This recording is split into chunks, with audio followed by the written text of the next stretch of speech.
This is the Detroit Sports Podcast Network. And Doc, as you know, one of our fine partners at the Detroit Sports Podcast Network is The Athletic. And The Athletic Detroit is premium coverage for passionate Detroit sports fans. Listeners of this episode of Tigers Talk and all episodes of Tigers Talk can get 30% off the first year of an annual subscription to The Athletic by visiting theathletic.com/DSP.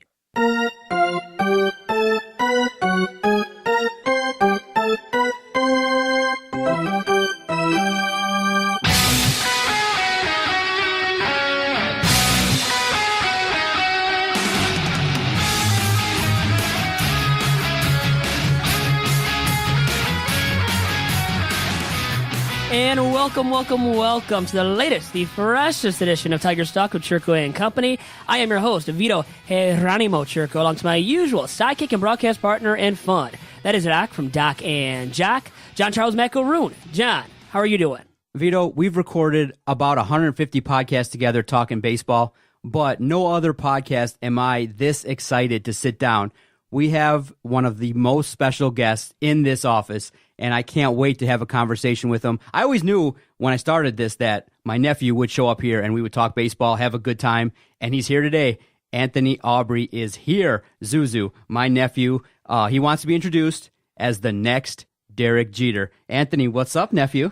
Hi. So, Anthony, you want to be the next Derek Jeter. Now, why is that, by the way? I really want to be the next Derek Jeter because, he's so good. I just want to be, so good. And you want to play shortstop then one day as well. In the majors, playing for the Bronx Bombers, or you just like Jeter, too, because he was a great shortstop? No, I want to play for the Yankees, too. You do, and make a lot of money. You see where a lot of money to make right there. Smart man. Do you see where I failed as an uncle? I love Detroit sports. There's nothing in here that represents anything but Detroit sports. And my nephew wants to play for the Yankees. How am I supposed to feel about that?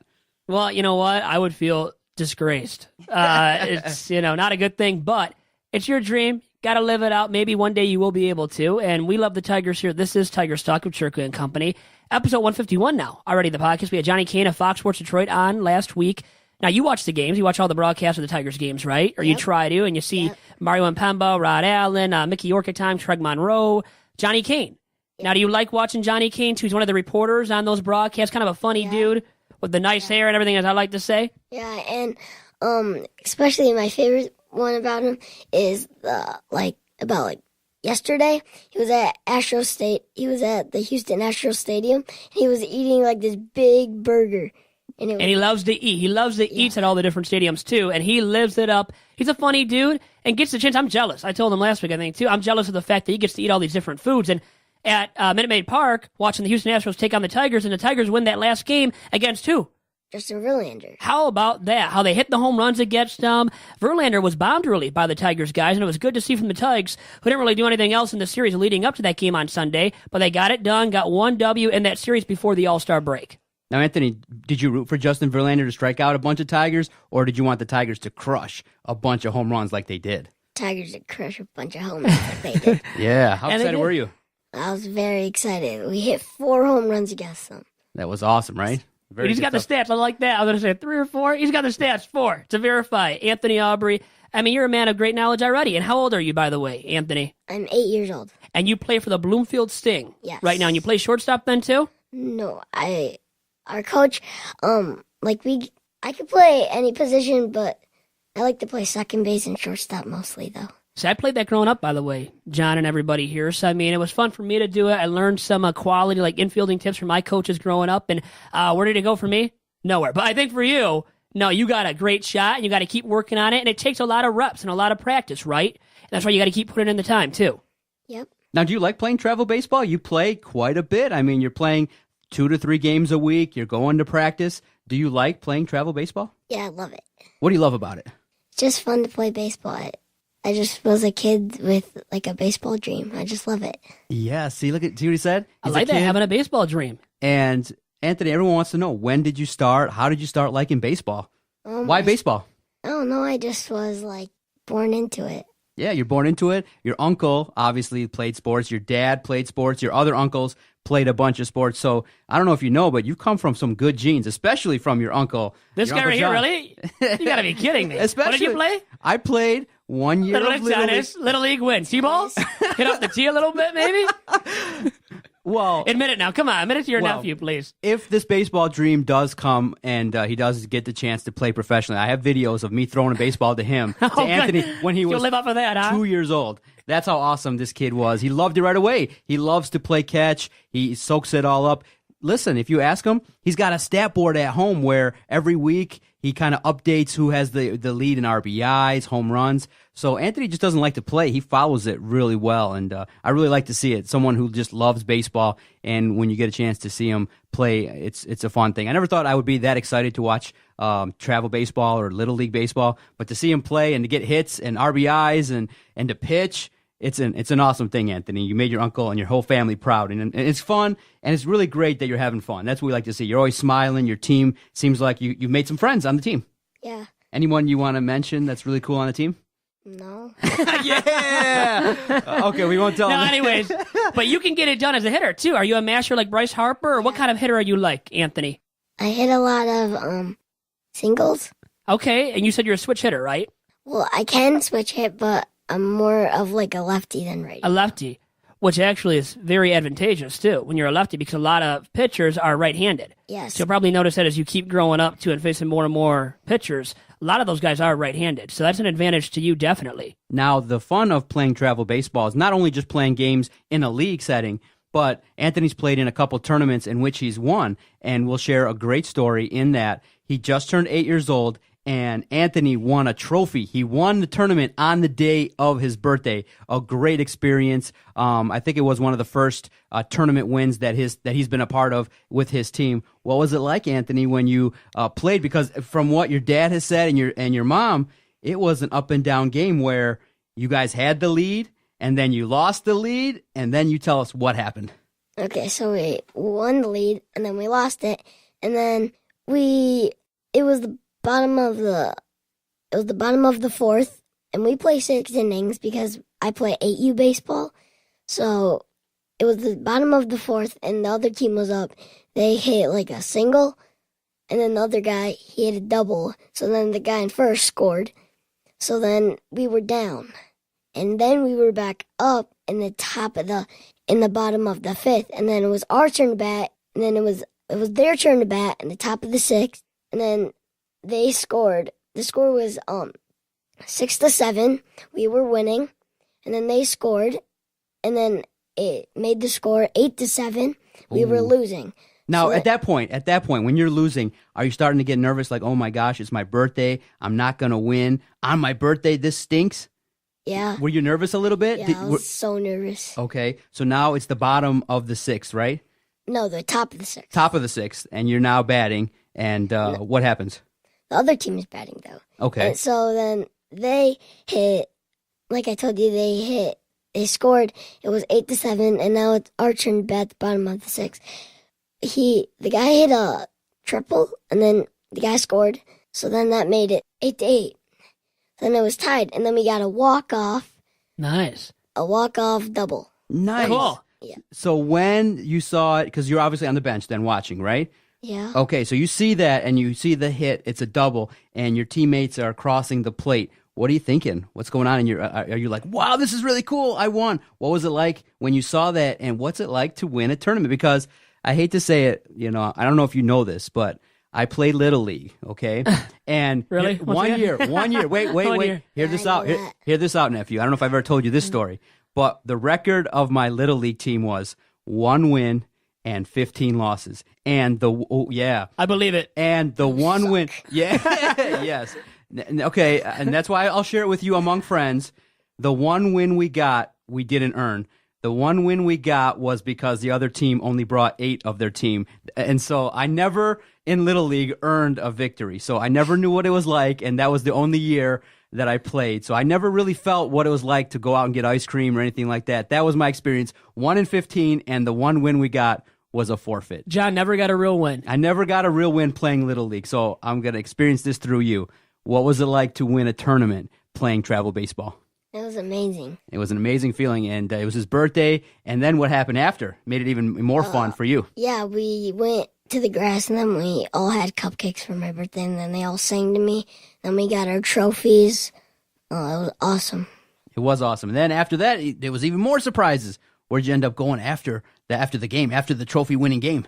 Well, my dad said that we were going to his new work that in Detroit called Zoomies, but then he lied, and then we were parking into Comerica Park, and I'm like, oh my God, this is your new work? And he's like, yeah. and then my mom's like, we left your brother and sister at home, so it would just be us. And then my dad said we're gonna be sitting behind home plate. And then all of a sudden we go into Comerica Park, and then it happens to be that my birthday surprise was Comerica Park, and my dad said that my birthday surprise was at his new work in Detroit. And then our seats were in a suite. So then we opened the suite door, and my face is so weird. And we just open it, and then my whole entire family just appears in the whole suite. And then they're like, "Happy birthday to you." They keep singing it. So we sang to Anthony on his birthday. The Tigers got crushed. It was a game where they played Corey Kluber, and Kluber was dominant. It was nice to see a dominant pitcher play at Comerica Park. I mean, he really handled the Detroit Tigers. But it was a fun experience in the suite, right? Yep. And then it got better. So after the game, we hang out with the family. It's really cool. Now, your uncle naturally is kind of a shy guy, but, doing the podcast has brought a little bit more confidence for me. But what happened after the game that made the day even better from start to finish? What happened? Who did you get a chance to meet as a result of your favorite uncle? Al Avila. What? How did that happen? Well, we were walking out, and then we saw Al Avila, and then Doc here, he's like, he yelled, and he's like, Al Avila! And then he just turned around, and he's like, it's my nephew's birthday today. Do you mind if we could take a picture? And he's like, sure. And then I just took a picture with him. Did you really say it was your birthday and try to get a photo with him or something? No. Right away, 39-year-old right away man. When I saw him, I was like, oh my goodness. And he was with a family member or somebody young. And I just called his name out. He turned around, and I just said, hey, my nephew's here. And I obviously wanted Anthony and everyone to meet Al Avila. I mean, this is the general manager of the Tigers. So it was really cool. And Al was really nice, and it was, like I said, hour after the game. And, probably it's a Sunday, he wants to get home. It was a tough loss, tough series versus Cleveland. And he was so gracious with his time, took a photo with Anthony, and Anthony knew that's the general manager of the Tigers, somebody that makes big decisions, somebody that's really prominent. So it really capped off a great 8th birthday for my guy. Sounds here. like a great birthday, definitely. Right? One to remember, we got to take photos, share it with everybody, and what better way to share your birthday as somebody who loves baseball, to win a tournament, go watch your Tigers in a suite, and then meet the general manager of the Tigers. That's a great day, right? Yep. And I got a paper signed by Was it Placido Polanco? yes. Oh, Polanco was there too? Yep. Polanco was there just greeting people at the suite. That was my Tiger. Was Back it? in the old days when they were winning more often than not. So growing up, he was kind of the guy I looked up to at second base, because I played second base. I always wanted to play second base. And now I'm doing this podcast with your uncle. See? Look at that. Now, I wanted to ask you really quick, how did you refer to Al Avila? Did you say Mr. Al Avila or Mr. Avila or Al, or do you remember how you... I think I said Mr. Avila. Mr. Avila. I was polite, of course. See, if it would have just been him, trust me, your uncle, he would have probably skedaddled out of there and ran as quickly as he could have. But because you were there, Al Avila made it happen, made time for you, and that was really cool. And did you know that was Al Avila too? Did you know right then and there? Yeah. Well, that's really cool. That was really cool. Yeah. It was really fun. It was a really fun time, and it's fun. It was fun for my nephew as well, just to meet someone, his heroes. Anthony, like we said, has had opportunities now to meet Michael Fulmer, Jared Saltalamacchia. I remember meeting Salty too. Yeah, we were there because for that, of the podcast. So your first couple times meeting some of these baseball players that you really admire and respect, what was it like for you when your uncle's like, hey, hey, nephew, let's go out and let's go meet Michael Fulmer. Let's go out and meet Jared Saltalamacchia. What was that like for you when you started to meet these guys in person and get some autographs? It was really fun. Mm-hmm. It was so fun to meet all these baseball players who actually play in the MLB. Yeah. What was it like when you met Michael Fulmer? I know Jared Saltalamacchia was cool. He was a big dude, and he's a catcher. And then you also got a chance to meet Michael Fulmer. What was it like with him, too? Because he was very nice. These athletes are very nice to the kids, especially when you go for a baseball signing.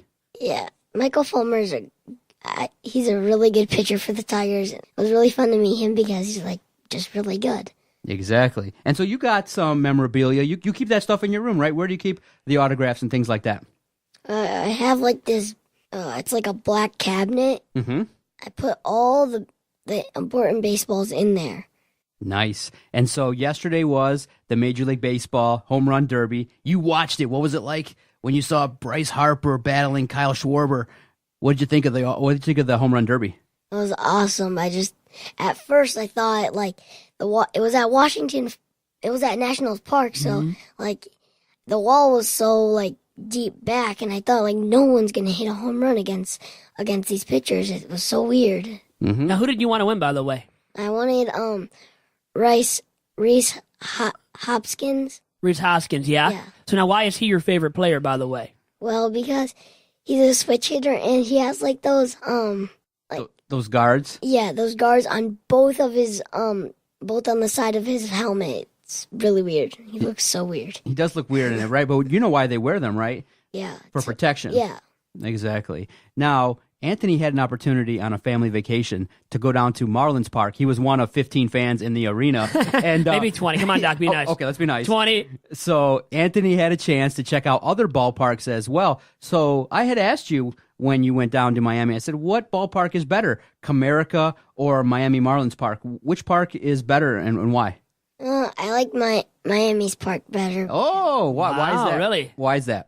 Because Is it nicer? Is it better food? Or because Derek Jeter helps run that team, Oh, too, in yes. Miami. Maybe that's the reason as well for you, ZuZu? no, I just really like the stadium, and yeah, I just really like it. So you went down there, and obviously he knows his uncle loves bobbleheads. They have a museum full of bobbleheads. Is it really that big with all those Yeah. bobbleheads? How many are in there, do you think? Oh, like about like 335. Nice. So you liked it? You had a good time? Did the Marlins actually win the game or no? No. They lost. I think it was there was a great pitcher. It was a Greinke. Zach Greinke shut down the Miami Marlins team, and it was a noon start, so they got a chance to get in there. And so you had a good Get time. in and get out. Get in and get out, right? But there were not a lot of people there, were there? No. It was not. Right now, it's tough times for Miami. But you had a chance to see the game, and it was nice. What do you like about Comerica, even though you might not like it as much as the Marlins Park? They have good food. Yeah, They yeah. have way better food than Miami. Well, what's going on? What's going on at Comerica? What should me and Vito order the next time Vito takes me out? Hot dog. Hot dogs? Or the next time that Ketchup. Doc takes me out. But yeah. Ketchup, onions, mustard relish, and onions on the top. Nice. What do you think about this podcast? I mean, I knew you were excited to come. We've always, I know that you really respect Vito. You really like the fact that Vito loves baseball. And did you know that Vito writes about baseball for the newspaper? Vito, right here. Vito writes. This guy right here, Vito Jerome Chirco, once a week for the Detroit Free Press. Comes out on Monday mornings. Can check it out. 5 numbers you need to know each and every single week during the Tigers season about the Detroit Tigers. So 5 kind of interesting, maybe fascinating numbers, unique numbers you could say. So you can check it out at freep.com in the sports section, ZuZu. I know you will now. Wait, so your article comes out. I've never, because, it's 2018. We don't get a chance to really get the paper. If I flip through the Monday paper. There's no. No, it's online. Yeah, It's nothing online. in the print edition. Not in no, the I'm not print that good of a writer, I guess. Well, That's how they view it, but We'll get you there. maybe one day in the print edition, which I have been in. But anyways, online, yes, check me out once a week on Monday mornings. What do you think about the podcast? What do you think about coming here and doing this? You would in a couple years when you get a little bit older, you see yourself maybe coming in a little more often, having a good time, talking about your little league experiences, travel baseball? Yeah, it's really fun. It is really fun, isn't it? It's fun to just have a conversation, share laughs, and Vito is really good at talking about baseball, and I just have an opportunity to sit and learn a lot and have conversations with my buddy here, and it's really fun, isn't it? You had a good time? Yep. Can we ask him one more question? Of course. He's got Really time. quick, who's the best team in baseball? Now, you love the Yankees. Are they the best team in baseball? Because the Red Sox have like 67 wins at the All-Star break. Yeah, but my favorite team right now is the Boston Red Sox. So now I thought that your favorite team was the Yankees. No. He likes the Yankees. The Bo Sox and Yanks are both really good. Yeah. So who do you think, if you were to pick one of those two teams to win the World Series, which team do you think is more likely? Which team would you pick right now? Well, the Red Sox are in first place right now. Yes. The Yankees are in second. I think actually that the Yankees might actually win a game, and they might send down the Boston Red Sox in second, and the Yankees might take first. Now, you loved Jeter growing up, right? Back in the day when he was a Bronx Bomber himself. Who's your favorite Yankee now? Aaron Judge. Aaron Judge, okay. And why is that? He just hits a lot of home runs. He does, and the Yankees do as a ball club, huh? Gary Sanchez, Giancarlo Stanton, Aaron Judge himself. So a lot of big home run hitting dudes on the Bronx Bombers right now, too. And now, Anthony, one last thing. We got to talk because this is Tigers Talk. What do you think right now about the Tigers? I know they're not winning a lot of games, but we still got Michael Fulmer, Nick Castellanos. What do you think of the Detroit team right now? Well, they're in third place. Well, they're kind of good. They have good people like Nick Castellanos, Jimmer Candelario, Mikey Matuk, and those people. Mm-hmm. And here's an interesting note. Do you know what number Candelario wears? Yeah, 36. Do you know what number Mikey Matuk wears? 8. See, he's 8 years old. He knows. He already knows that. He knows more than me attentive. when it comes to jersey numbers, honestly. I'm telling you, I was shocked because, being a psychologist, you're used to people with low attention spans. And look, half the time I'm not listening to you or anybody. Same with you. I mean, you're 39 and you still can't listen to people Right. very long. And I took him to a couple games when he's 6, 7 years old. And dude was laser focused, would tell me like, okay, last at bat, he did this. He was focused on people's birthdays, where they were born, and he was locked into the entire aspect of the game. And it helped me focus. I'm like, whoa, this kid, I'm there Wait, for the an ambiance. 8-year-old helped a 39-year-old focus on the game more? I'm not lying. Of course, you think about other things. You got your phone, you got Snapchat. Yeah, you with your phone too on Twitter, right? So it was really awesome. It's really nice to see somebody passionate about the game, and it brings new life for us old fans because he sees it from a different angle, and it was really awesome to have you here talking baseball. Now you have a chance to say anything you want before you leave. Vito, me, your dad's here. Anything you want to say before you get out of here and get to baseball practice, get to work? No. Okay. Anything nice that you want to say about your uncle? Because I think John's looking for that right now. Something nice from you about him. Yeah. What's the nicest It's hard thing? for me to say something nice about him, too. Trust me. It takes me a long time as well. What's the nicest thing you could say Take about your your uncle? time. Yeah. Oh, no. He helps me play catch. He's really nice. No. He invited me on his podcast. He has a podcast, a really nice podcast. Invited me on. Was very nice of him asking, me to come on. Something like that, right? So. Yeah. Yeah, it's awesome to have my nephew here. Thank you so much for coming in. This will not be the last time you hear from Anthony. He's a good kid and left-handed bat. We wish we could have got him to throw right.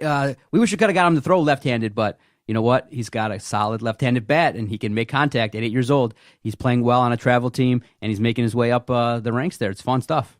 Well, maybe one day you'll have your own podcast on the Detroit Sports Podcast Network as well. How about the ZuZu podcast, revolving around you and your game and how it's going? Look at that. Maybe one day here on the DSP Network, ZuZu. All right, ZuZu. We'll see you soon, okay? Thank you much, man. Thank you. Man, Vito, that was awesome to have my nephew in here. You see how fun it is just to have conversations? That's the joy of podcasting, is even an 8-year-old can sit down, share memories, talk about his love for baseball, and it was awesome to have that opportunity. What'd you think of interviewing him? I know we've been talking about it for damn near 3-4 months, right? We have talked about it for way too long. Was glad to finally bring him into the studio. And you know what? I found out about you that you only won one game growing up playing baseball via forfeiture. It's not It explains something... a lot. It really does explain a lot about you, Doc, and where you are today. What does Let me explain? just say that. What does it explain? Your lack of, no, I don't know. I don't know your lack of competitiveness, but I think you are actually competitive. So, but we'll see your athletic genes on full display via my charity softball game, I believe, on Saturday, August 4th at Wayne State. A little shameless plug for that game, too, here, really quick. Now, I thought about bottling this up and unleashing it at the game, but I had thought in my mind, obviously someone with my personality might start to think this way, especially with my ego. I might point the bat out, a la somebody who called a shot. I might And then pop it up or something, Yeah, or like hit it like right in front of the blade, like a little roller. I might call my shot I because would love to see it. just, walk up. But here's the funny part. I was thinking about it. I'm like, oh my goodness, I don't even have a softball glove. Oh my God, really? I do not. I have to go get one. I've never actually played an organized softball game before. Now, is there a reason why? Maybe because of a lack of, not that you need a lot of skill or the competitive drive to play like co-ed softball or even in an all-men's, slow pitch softball league, but why is the reason? What is the reason for why you haven't played? Nobody's ever invited me to be part of the league. Again, is there a reason? I mean, is there a reason why you haven't been invited? Maybe because of a lack of athletic genes. There you go. Or I don't have that many friends that want me part of their team because they'll be like, oh my God, this guy will get a hit and he'll start dancing. Oh, you know what it is? I'm viewed as the TO of the softball world. Ooh, a diva. A diva. And You've always been a diva, haven't you? Always been all about you, all about the DOC here on the DSP Network. it's the Doc Sports Podcast Network, right? Well, that's what it stands for? That makes a lot of sense. A lot of sense right now. Really, if you think about it, I'm on 6 of the 7 It could or be. 8 It could podcasts, be easily. right? Or the Doc Detroit, the DD SB Network, right? The Doc Detroit Sports Podcast Network. But my nephew was fun, and he held his own, and it's cute that he always wanted to come check out what his uncle was doing, and I really enjoyed the opportunity to have him be part of this, and it was really fun to share memories of his successes and what he thinks early on as a baseball player. And you hear what he said?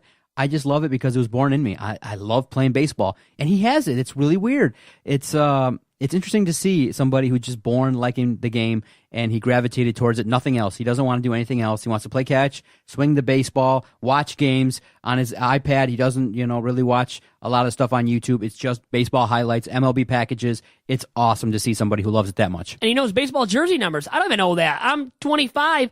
I can't even keep track of that. I'm like horrible. Like, you give me numbers right now, and I would embarrass myself. I mean, a lot of guys, I do not know their jersey numbers. I knew you would be impressed by that. It was crazy. Last year, he was able to do it with every single player on the Detroit Tigers roster. That's really impressive, man. As an 8-year-old, God, I wish I had that skill, that talent. And he knows a lot. He knows almost more than us. I mean, he knows stats, like the 4 home runs that JV gave up on Sunday against the Tigers there. I mean, I would have maybe been stumped by that. And a lot of other people that even watched the game, pundits as well, maybe would have been stumped by that. And you said he only watched baseball growing up. Like, he's never done anything else sport-wise, or has he played another sport? Or he plays soccer. Yeah. He's athletic. He likes it, but nothing with the level of passion that he has for baseball. And he gets the genes from his dad, from his family, the Aubrey side of the family, not from you're an in-law, right? But anyways.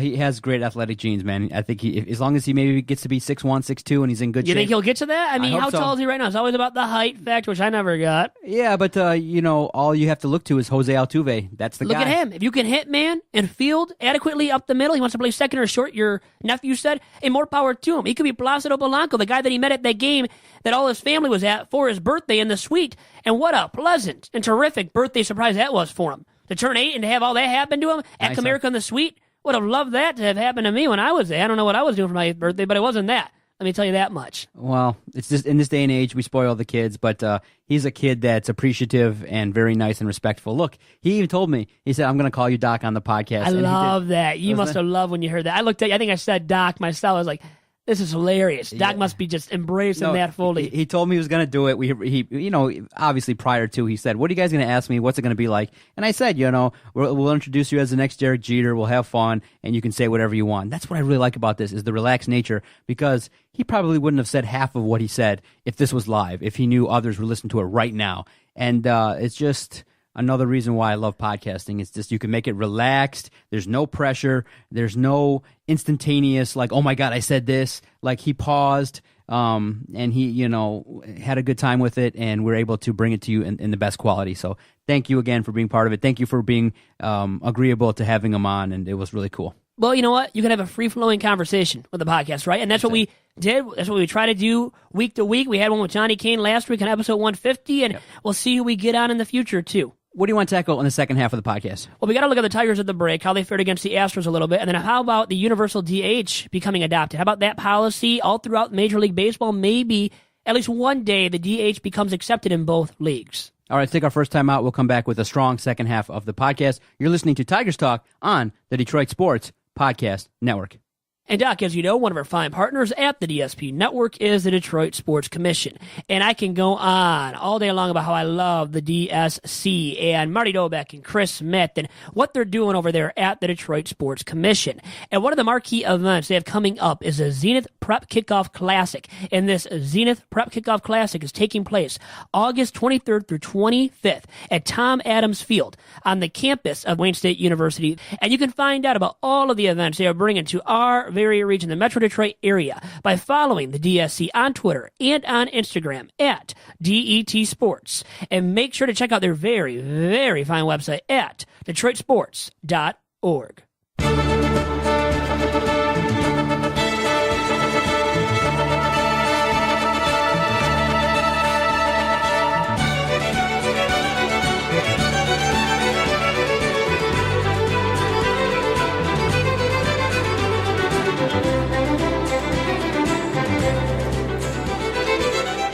And we've got some news here to share coming off of that break. And we have to give a hat tip to Steve Chimenti. Now, a story that has spread a little bit, I guess, leading into this week's edition of Tigers Talk. And it is the idea of the universal designated hitter in Major League Baseball. Tony Clark, the MLB PA head, former Tiger great, right? Kind of not. Well, he has said And now there's an article or two out there about how they might actually adopt the universal designated hitter. At least it's making some headway out there right now as we speak, Doc.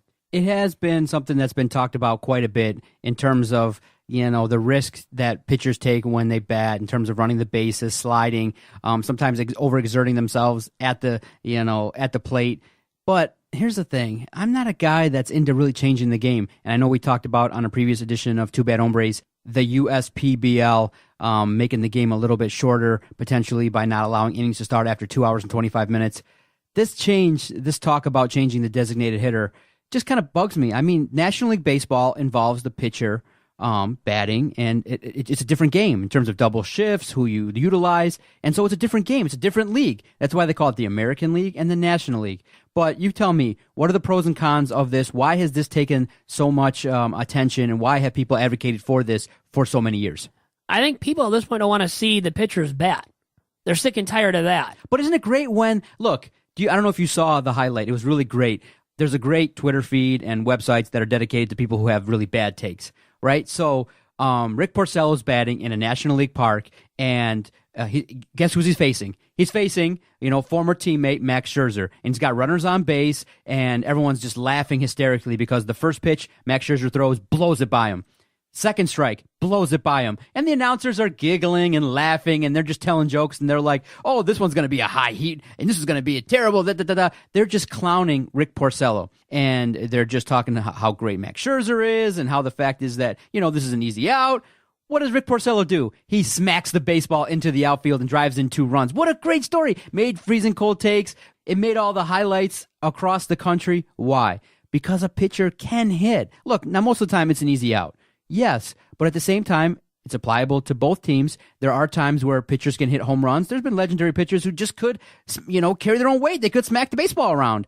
And I do think that by dismissing it, you are changing the fabric of the game. It's been around for so long. I'm just not agreeable to it. But the DH hasn't been on, or around forever and ever. Remember that too. Now it's not an extremely new part of the game, and it wasn't just adopted recently in the last 10 years or so, but still, the DH wasn't always around in Major League Baseball either. So remember that. So that wasn't always instituted in something that was a part of every single game in the American League. So you could also argue that and say, well, we've had our stint with that. We've had long enough, done enough with it, and we've seen the results. They've been fruitful at times.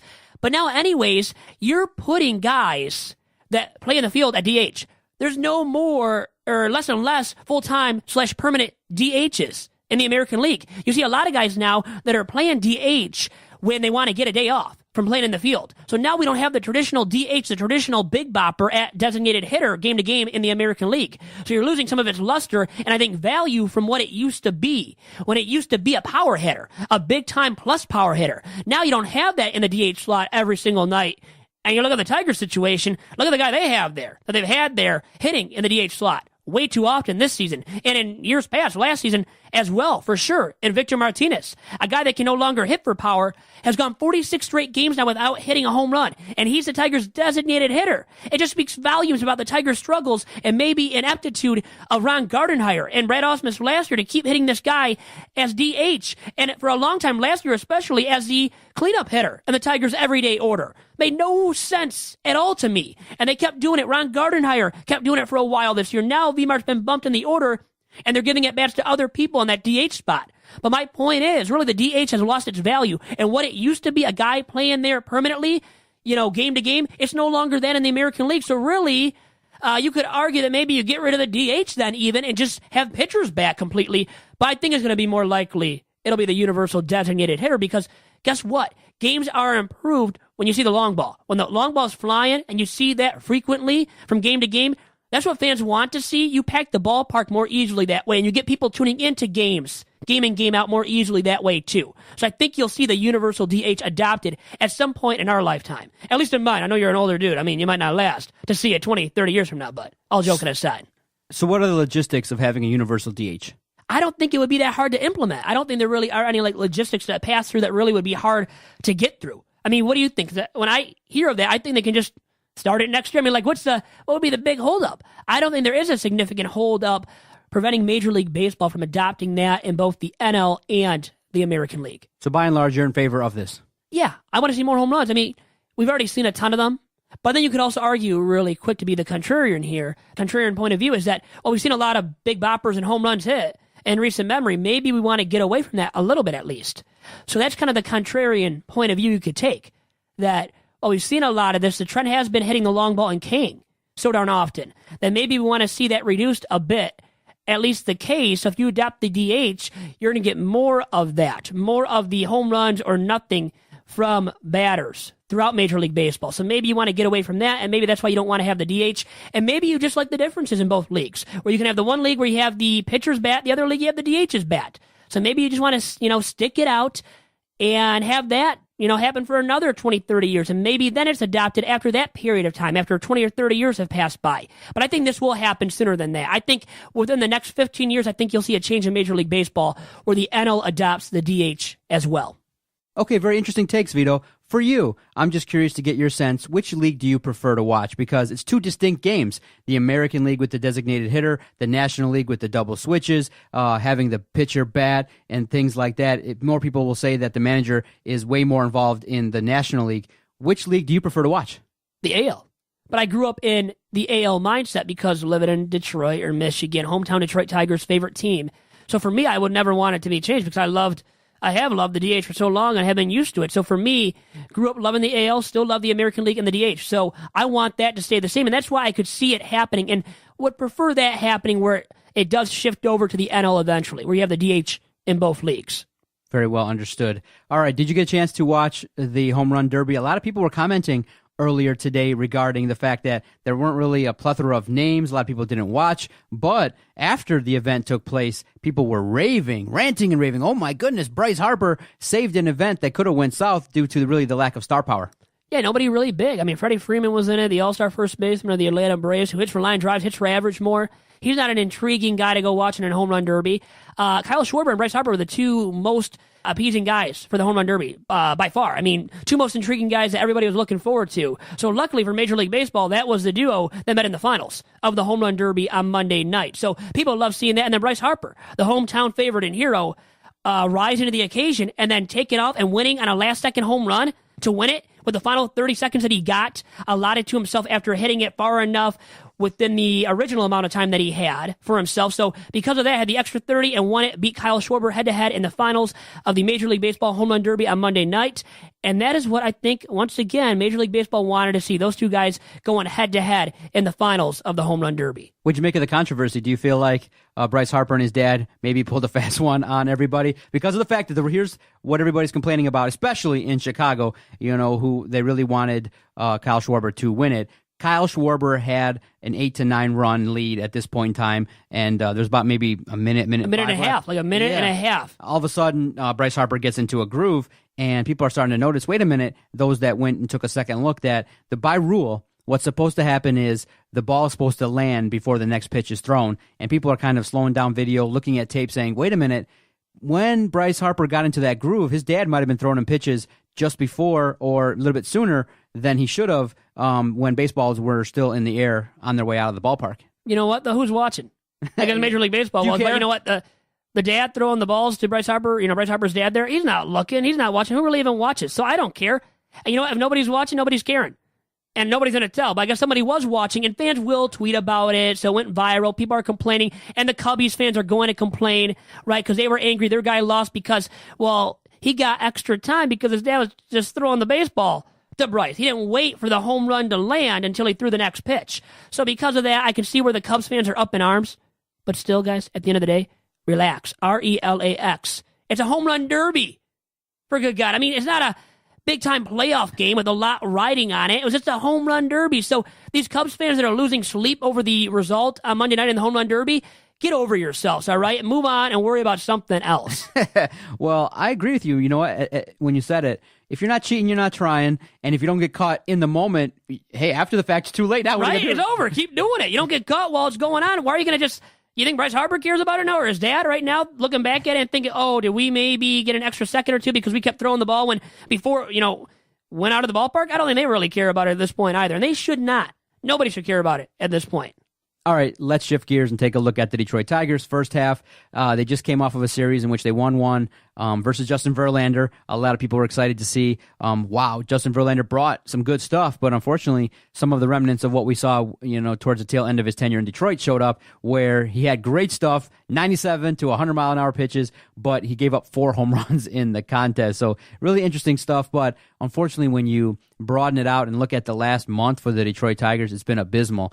A lot of things to be concerned about, especially with some players that were brought up to potentially take the next step. You got Candelario struggling. You got some of the starting pitchers, Michael Fulmer, struggling. And you look at it and you go, the bottom hasn't officially fallen out, but they're not playing their best brand of baseball. They've lost a lot of games in the last month, and they've hit that swoon that everybody thought they would. A lot of games. Please. Ooh. 20 of their last 25 going into the All-Star break. Now they have the Bo Sox coming up. Ooh. Good luck to the Tigers. The Bo Sox have 68 wins now, I believe. Tigers 41-57 in third place, as ZuZu eloquently said. I mean, this guy's all over his stats and facts, ZuZu. Yes. Great to have him on once again. But looking at that series against the Red Sox, good luck to the Tigers. I'm going to Saturday's game, by the way. Are you? So I'm looking forward to a nice contest, but really I'm looking forward to JD Martinez going deep. Yeah. He's been the league leader in home runs and RBIs for a long time now. I don't know if he still is at this juncture in the campaign, but man, this guy has taken off in his first season in Beantown. Not looking at it collectively, but if you just look at his last 162 games played over 2 seasons, he's got well over 60 home runs, 155 plus RBIs, OPS off the charts, batting average. This is a guy that has turned himself into one of the premier elite hitters in all of Major League Baseball. And then you have to look at it and you go, oh, okay, who did we get for JD Martinez again? Somebody by the name of Dewal Lugo. Did you see what he did in the Futures game? Oh, wow! I looked at his numbers. Nothing exciting. I'm looking at his OPS and his numbers right now, and I'm like, that doesn't seem befitting of the talent that JD had. And I know some of the moves that Al has made, people are looking at and going, okay, there seems to be some bright side, but Jimmer Candelario is hit or miss. He's hitting home runs, but his batting average is not as consistent as we'd like. 20-something now. It's really exactly. Good. And you got Dewal Lugo, who was brought in for JD Martinez. It might be that the moves that were made that might bring the most fruit back to the Detroit Tigers are the moves for Justin Verlander and letting go of Alex Avila and Justin Wilson. It's surprising in that if you could have just gotten something for JD Martinez and Justin Verlander, you could be looking at 7 players that are productive. And right now, it's looking like still hit or miss. And my nerves are a little bit, I'm still a little bit concerned regarding the haul that was brought back at the beginning of the deconstruction of the Detroit Tigers. Just looking at it going, ooh, if some of these guys don't hit, if some of these young cats that are being traded for are not going to hit, it's going to be a nightmare. Well, Dewal Lugo has like a 286 OBP. Candelario has been horrible, I think, since June 1st. His average is at 220-something now. He's dipped significantly. And you talked about missing JD Martinez. But, Doc, remember, we have Mikey Matuk out there and Jacoby Jones. Have you seen Jacoby Jones in his last 50 games? He's hitting well below 200. Below the Mendoza line, Jacoby Jones has hit in his last 50 games. That's who we have in the outfield now. Instead of JD Martinez, who we got Dewal Lugo for? You got to be kidding me. It's like a 280-something on-base percentage. Now, he made the Futures game, but that only says so much about him. Now, Matt Manning lets up a home run. I saw he let up a big home run on Sunday at Nationals Park. Great to see out of Matt Manning, too. And I wanted to see if we could have Emily Walden, Emily on this week to discuss Matt Manning's performance and the prospects so far this season. She couldn't make it for Tigers Talk this week, but Emily, maybe we'll have her on in the future to discuss these prospects and how they have fared recently. And a lot of these guys, Matt Manning was doing well and promoted, but, God, we would have liked to have seen a little bit better something out of Matt Manning. A little bit more productivity out of Matt Manning in that Futures game.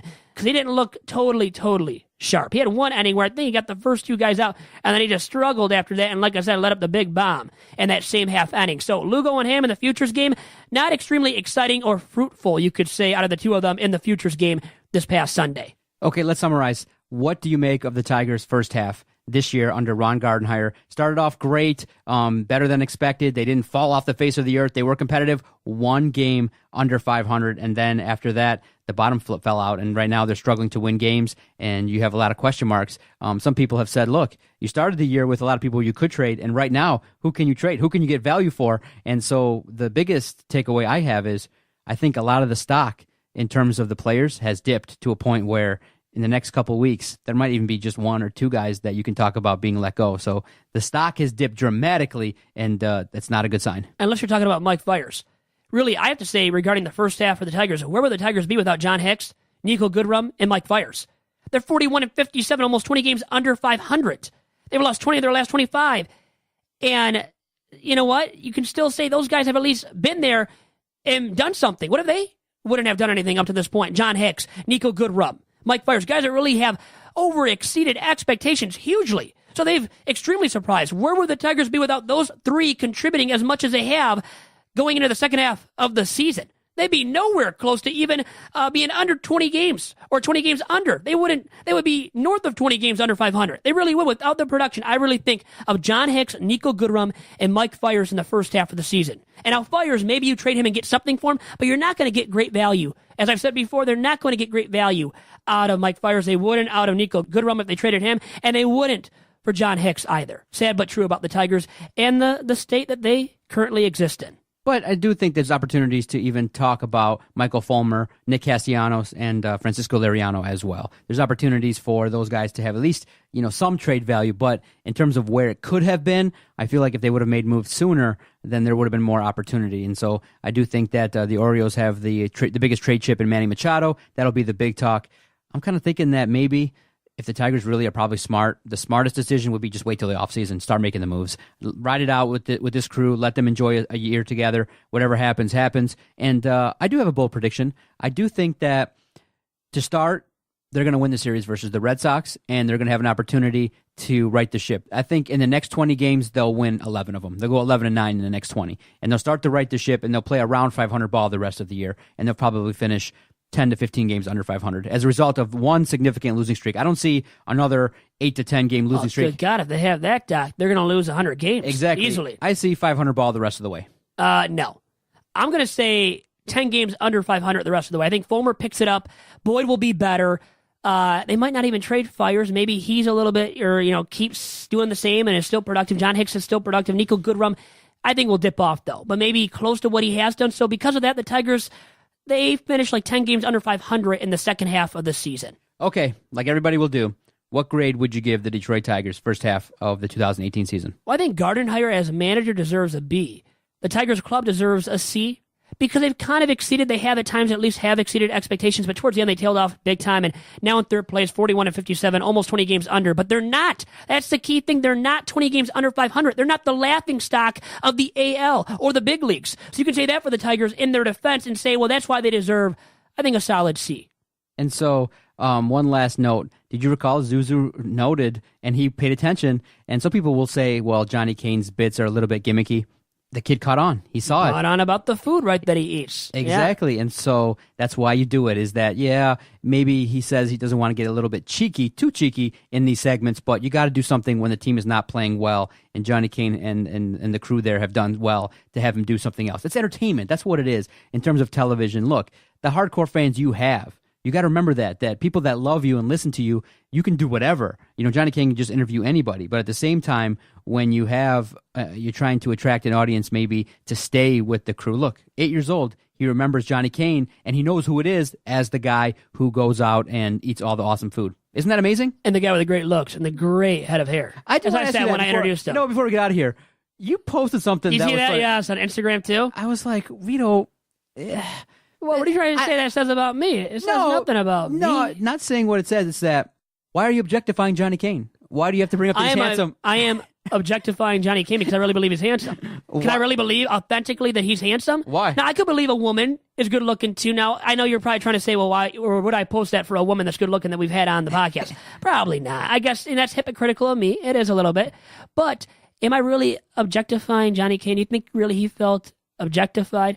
Or what, by reading that post, or what I said when I did introduce him on last week's episode of Tiger Stock, which was a great episode, and episode number 150. Let me say that once again to the masses. So please tune into that and to that interview with Johnny Kane. You can hear it. Him talking about his maybe gimmicky segments at times with the food, eating the food, what he's eating, all exotic, like food that he's had at these different ballparks. I'm jealous of him, man, with that. And his great head of hair. I got to be jealous of that too. Sorry, but true.